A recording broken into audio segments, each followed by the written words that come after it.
Declaration of Principles. And this was originally written as What I Believe by Ernest Holmes. And somewhere along the way, it was changed to a Declaration of Principles. And the first 4 Sundays of the year, we go back to our basics, which are the introductory chapters to the Science of Mind textbook, the way it works, what it does, how to use it, and the thing itself. Not necessarily in that order, but those are the 4. And so this week we're looking at the way it works. And this is the second of the 4 major concepts or aspects of God that our founder Ernest Holmes offers. And so let us read this together. We believe the kingdom of heaven is within all, and that we experience this kingdom to the degree that we become conscious of it. We believe the ultimate goal of life to be a complete emancipation of all discord of every nature, and that this goal is sure to be attained by all. We believe in the unity of all life, and that the highest God and the innermost God is one God. We believe that God is personal to all who feel this indwelling presence. And as you reflect on these statements of belief, I invite you to ask, if this is true for me, is this true for me? Because for those of us who have been in the movement for a while and studied this philosophy of science of mind, we know that there are certain areas in the textbook that Ernest Holmes contradicts himself.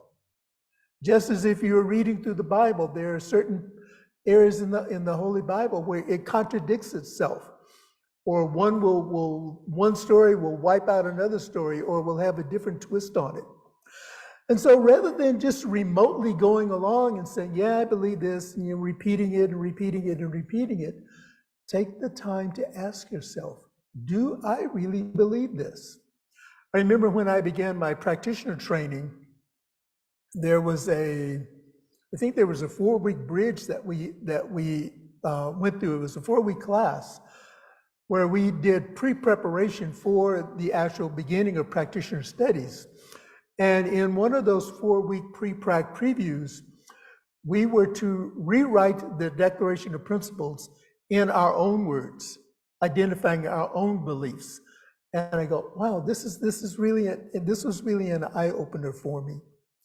One of the beauties of the teachings of science of mind and this philosophy is that it is designed to teach us how to think. It is designed to teach us what to think, not how to think.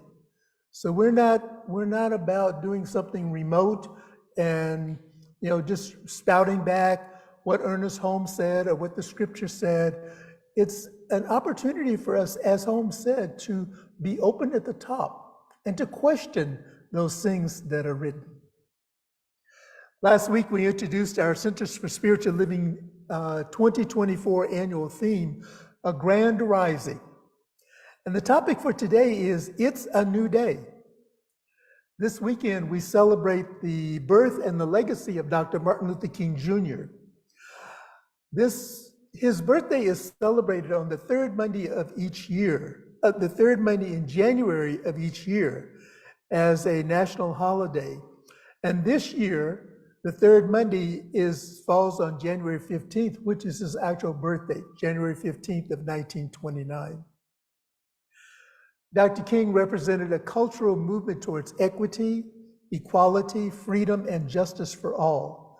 And his impact, while revered, he was a very controversial figure. And doesn't that remind us of the story of Jesus? Does that not remind us of the story of other great avatars and icons that we look at? There was something in their nature that was controversial. They went against the norm and carved their own path and invited those who were willing to carve their own path to join in with them to make a change in the world. As Gandhi says, be the change that you wish to see in the world. Dr. King spoke and wrote about the darkness of injustice. And a favorite quote of mine is, "Darkness cannot drive out darkness. Only light can do that. Hate cannot hate. Hate cannot drive out hate. Only love can do that."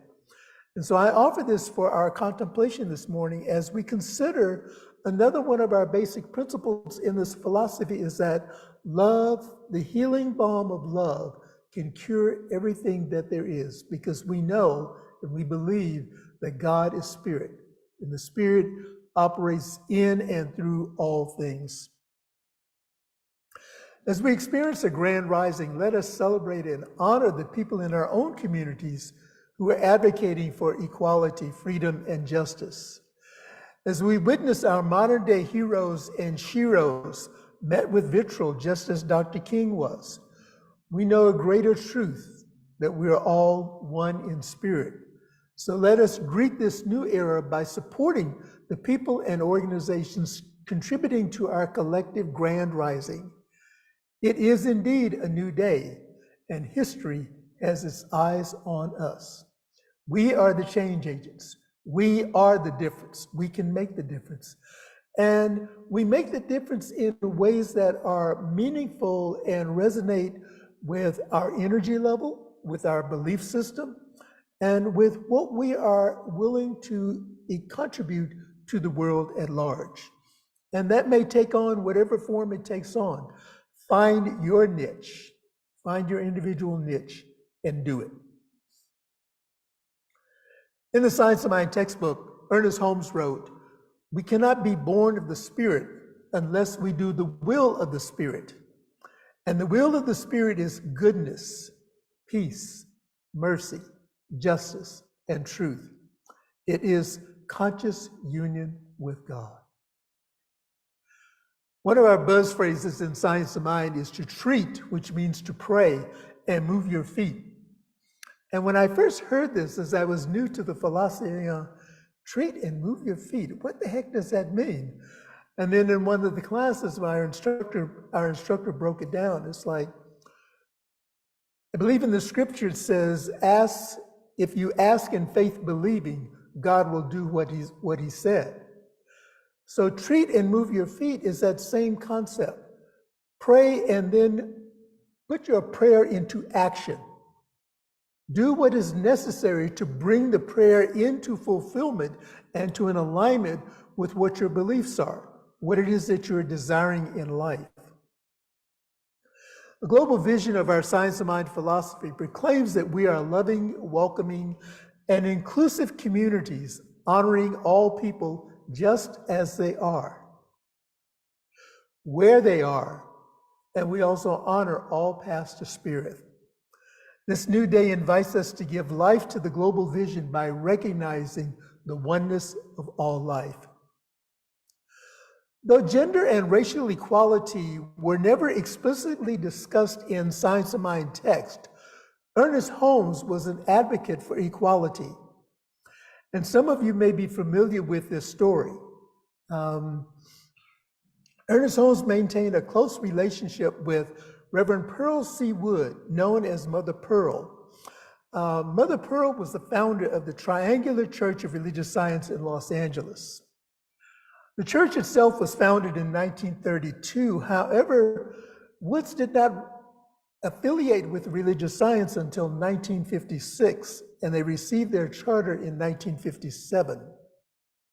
The center remains a predominantly African-American congregation in the South Central area of Los Angeles. This is what is noteworthy for me. At the ceremony presenting the center with its charter, Ernest Holmes said to the congregation, "If she," referring to Mother Pearl, "is your mother, then I am your father." He demonstrated that leading from love requires us to see those uncomfortable truths around us. And within our hearts, we bring forward that healing that resolves those inequities. We see the truth by leaning to a grand rising and a new day. In Science of Mind, we talk about truth with a capital T. And we use the capital T to distinguish it as a universal truth. However, and this is a risk of doing something rotely all the time. If we only focus on the capital T of truth, we minimize the reality of those truths that make us uncomfortable, the truths of the injustice that is around us. Those are not truths with a capital T because they are not in alignment with spiritual and universal principles. If Dr. King were alive today, he would raise our awareness that the United States has a mass prison industrial complex. And in certain research, it has been determined that the prison systems, the planning for building these penal institutions is based on the 4th grade level of children. At the 4th grade level, this is when they begin planning the prisons, because there's a projection that based on wherever they are at the 4th grade, they're going to fall into this pattern or this pattern or this pattern. And so the patterns are weighted against people of color. The United States, now when Dr. King was assassinated in 1968, the number of people incarcerated in the United States was 188,000. Now that in itself is a staggering number, 188,000. This was in 1968. Today, there are approximately 2 million people that are incarcerated in the United States. Now, if that doesn't ignite something within us to bring about a change, to see where we can make a difference in shifting this pattern, then I don't know what else is going to move us. The United States imprisons a larger percentage of Black people and people of color than South Africa did at the height of apartheid. This may be uncomfortable for some in here to hear. It was uncomfortable for me to look at these statistics and to know that certain members of my family have been a part of this statistic and have now moved through that system and have moved through that experience and are now productive and contributing citizens of the world. No other country in the world imprisons so many of its racial minorities.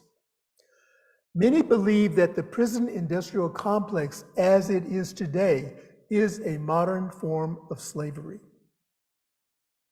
And so again, we ask the question, what can we do about this?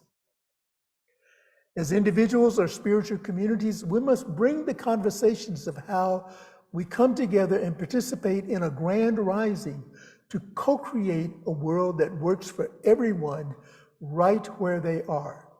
I always add a world that works for everyone right where they are, because some people are perfectly satisfied with the world that is working for them. It is working for them in this moment. And what is working for them may not meet our philosophical ideal of a world that works for everyone. And so this is why I offer that we embrace in our vision a world that is working for everyone exactly where they are. These are hard questions, I admit, and we don't have easy answers for them. But let us not give up hope, knowing that that divine spark of intelligence, that divine creativity that moves through each one of us has the answer. And so what is required of us is to go within, to be in the stillness, to be in the silence, to examine our own inner beingness and ask, what is mine to be and do to bring about a change? What is mine to be and do to bring about a change? Martin Luther King Jr. wrote this in The Strength to Love. The ultimate measure of a man or a woman is not where he or she stands in the moments of comfort and convenience, but where they stand in times of challenge and controversy. And we say this quite often as we look at the world of effect, as we look at what is going on in our communities or on the world stage. And we say, this is a time of challenge and controversy. There's always been times of challenge and controversy. The question is, How do I stand up? What is my measure to stand for what I believe in? To stand for knowing that God is all there is. Spirit is all there is. This intelligence is all that there is in times of challenge and controversy. There's a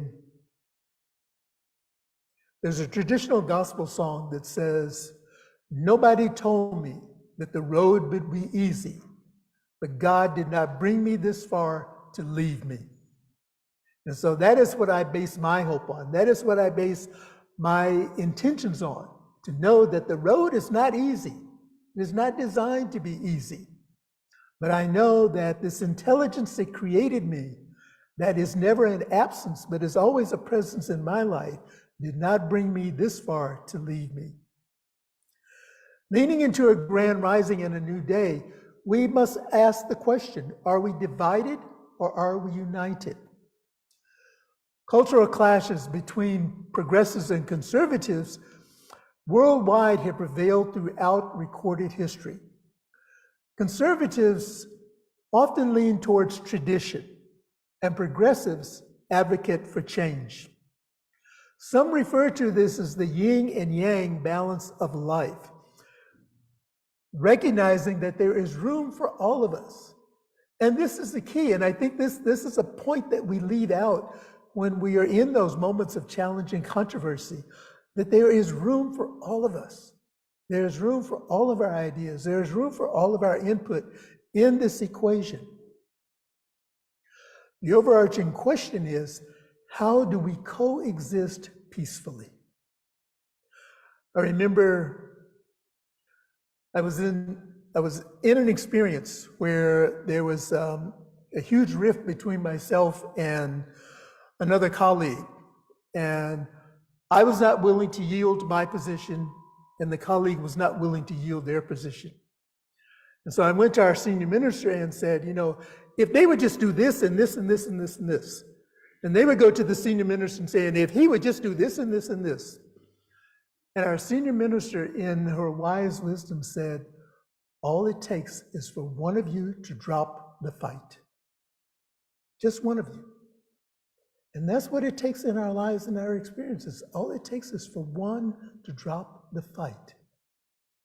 And of course, I was unwilling to drop the fight, and I dug my heels in and I said, well, I'm not dropping the fight because All it takes is for one of you to drop the fight. And when I came to myself, when I realized that there's another perspective here that has merit and has value, and I dropped the fight, the shift changed. So it can be done.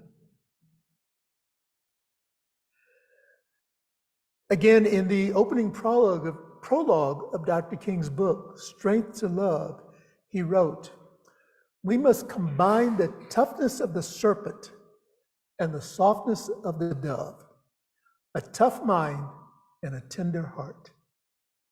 And this is what our philosophy calls of us to do, is to have this tough mind, this mind that is stayed on spirit, this mind that knows that God is absolutely all that there is, and the tender heart to embrace that which is not like, which seems to be not like God, and to see through that experience, to see through whatever that angst is, to see through whatever that challenge is, and to bring it back to knowing that in the midst of all of this drama, on the other side of all of this, there is this heart of love. There is this dove that is there beckoning me to come forward and to embrace this love. A collective grand rising requires us to keep our minds on the truth of our being while having compassion for others. Each new day, conscious of our ability to experience a grand rising, begins in our own lives. Each new day, we begin with a grand rising in our own lives. And we offer the example to inspire others. And it's not our words that inspires others to make a change, because our words can be very off-putting. And I discovered this recently in a text message that I sent. I knew in my heart what was behind the text message, However, the way it landed was not the same. And so I had to do some backpedaling and said, wait. This was not my intent. My intent was only an inquiry. It was not accusatory. And so we know that words can hurt and words can heal. And when we focus on our words being words of healing, words of love, words of compassion, this is where the heart of the dove comes through. Here's another story that describes Ernest Holmes as being one to unite. And again, some of you may be familiar with this story. In 1945, the editor of the Science of Mind magazine listed the Third Church of Religious Science at the bottom of the listing of the churches with the designation colored. Remember, this is 1945. This was the cultural norm at that time. Ernest Holmes intervened and made sure the error was corrected and would never be made again. And Holmes made it a point to go to the Third Church of Religious Science and speak to that community. And this is some of what he said. I have been told that too many non-Caucasians attend these lectures. True, there are Caucasians and non-Caucasians in this congregation. But this we must affirm. We're all children of the living God, one God that permeates all without exception, one intelligence that governs all, and most important, every man and woman who abides in the universe is a significant entity in the love of universal consciousness. Every single individual who abides in the universe is a significant entity in the universal consciousness of one. And then he goes on to say, our doors will forever be open to all. Whoever you are, be proud. You are a divine idea in the mind of God. And from that point on, the Third Church of Religious Science was listed in alphabetical order along with all of the other churches. So Ernest Holmes took a stand, and we can do the same thing. We have that same power to take a stand for the right side of justice. And the right side of justice that includes everyone, not just including my perspective of my point of view, but the side of justice that stands for inclusion.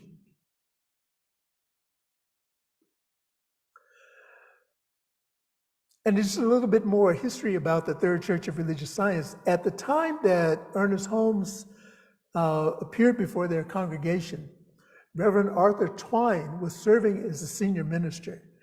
And now his granddaughter, Reverend Stacy Hilton, serves as one of the co-ministers of the Las Vegas Center for Spiritual Living and is an active member and leader within our Centers for Spiritual Living.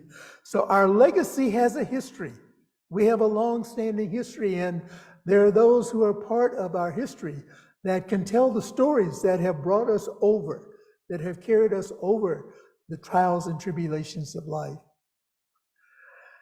And so a takeaway that I would leave with us today is that love is all there is.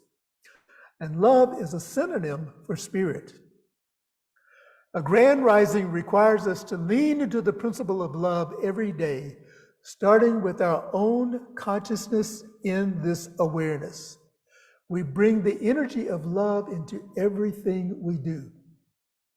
We bring the energy of love into everything we do.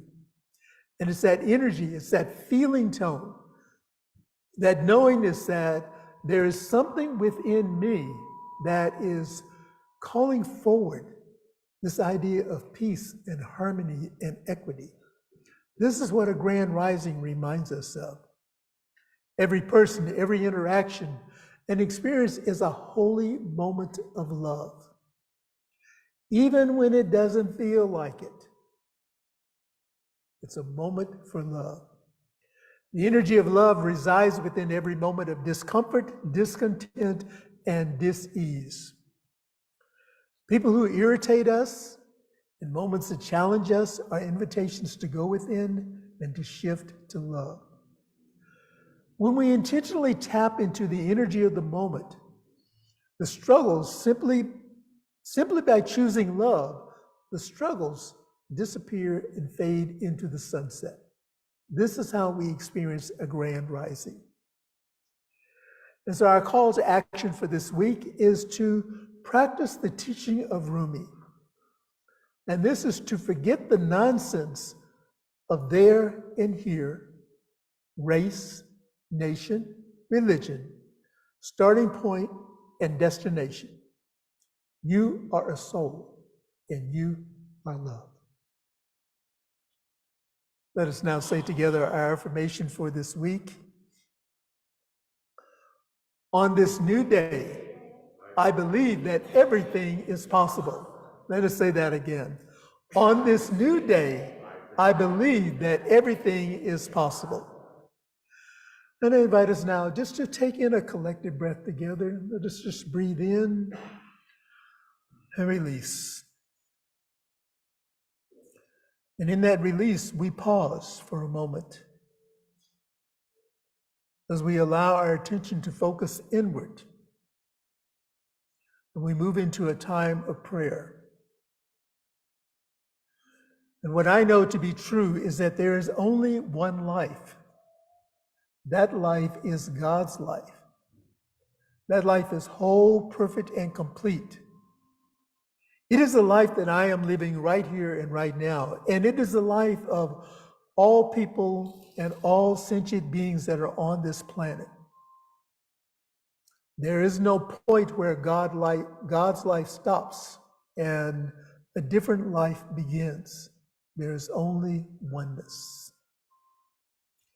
And so it is from this place of oneness that I speak my word of gratitude and blessing for our time that has been shared together today. A word of gratitude that something within this talk has touched a heart with tenderness, with compassion, with a little bit more love, and a willingness to be the place where God shows up. I know for myself, and I speak this truth for all people, that we're all on this journey together, this journey from the material world back into the spiritual world. And the lessons that we learn in this chapter of the life experience is what provides us with the energy and the fuel to move into the next chapter of the totality of the life experience. And so as we move along this journey together, I bless all people in all places who are gathering in the name and nature of the one love. Knowing that our paths may cross and intersect at different points, and at those points of intersection, there is an exchange of the energy of love. There's an exchange of the energy of peace. There's an exchange of the energy of compassion. There's the exchange of the energy of inclusion. There's an exchange of the energy of right living and right livelihood. Knowing that everything is always provided in time and on time, because this is the nature of spirit. It may not come when I want it, but it's always right on time. I speak a word of healing and blessing this morning for those who are experiencing illness or dis-ease in the body temple or the body of their affairs, knowing that everything is unfolding in divine right and perfect order, and that this creative intelligence is revealing to each one the co-creative process where there is an opportunity to participate in the healing and the wholeness of the mind, the body, and the spirit. As we go throughout the rest of this day and the rest of this journey of life, we go forth in love, we go forth in communion with one another, And we welcome a grand rising as we embrace each other in love. And for this and so much more, I am grateful. And I release this word now back into that law which always says yes, knowing that it's propelled into action by love. And I just allow this to be. And if any of what I have said resonates with you in any way, please affirm it with me as we say, and so it is. And so it is. Just a reminder for those of you who are here in the center, we have a prayer chest that is off to my left, my right, off to my right, your left. Yeah, no, it's that way. Please take advantage of the opportunity to write out a prayer request so that ministers and practitioners can be in prayer with you and for you. As I would always say in my former community, don't leave here with a problem. Leave it here. Allow us to support you with the release and the relief, and also embracing the goodness that is showing up in life. Our prayers don't always have to be for challenges. Our prayers of gratitude have an equal significance and raise the vibration of our lives. So let us participate in that.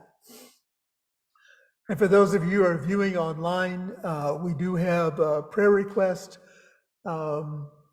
email that goes directly into an email box that is monitored by myself. It's a secure email, and you can find that information on our website and in our newsletter. And also we partner with our own Centers for Spiritual Living World Ministry of Prayer. That contact information is on our website and in our newsletter. And we also partner with Silent Unity, and that contact information is on our website and in our newsletter. And it's now time for us to share in the abundant circulation and flow of this spiritual tool that is called money, that is required to operate in this material universe. And so we have an affirmation of abundance that I invite us to say together. I recognize the presence of God within as the source of my abundance. Out of my abundance consciousness flows everything I could desire in life. With gratitude and thanksgiving, I now participate in the flow of uninterrupted abundance.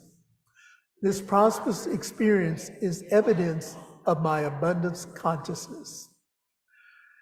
And so we thank you for the ways that you continue to support this spiritual community. And for those of you who are viewing online, the ways that you may financially support us is by mail. Our mail-in address is there. You may also text to give, and you may donate online to our Monterey Center for Spiritual Living. We also have added Zelle as one of our additional donation tools. No, we have not added it yet.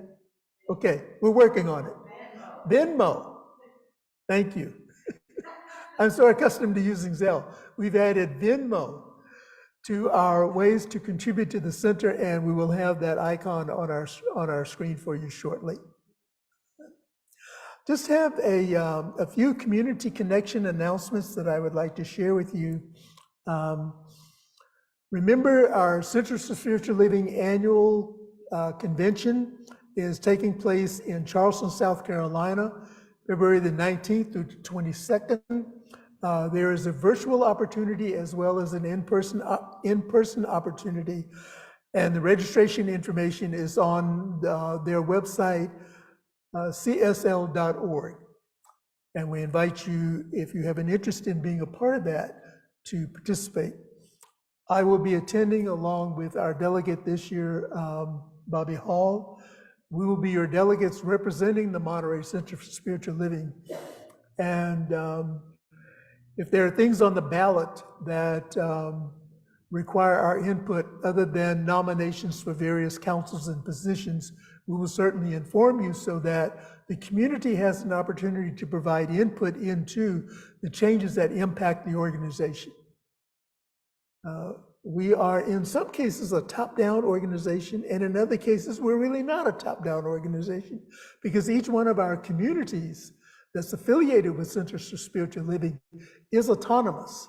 Now, there are certain guidelines that we must operate by in accordance with our affiliation agreement. And also, we have a very high level of autonomy to create an experience that works for us right where we are. This is a vision of a world that works for everything.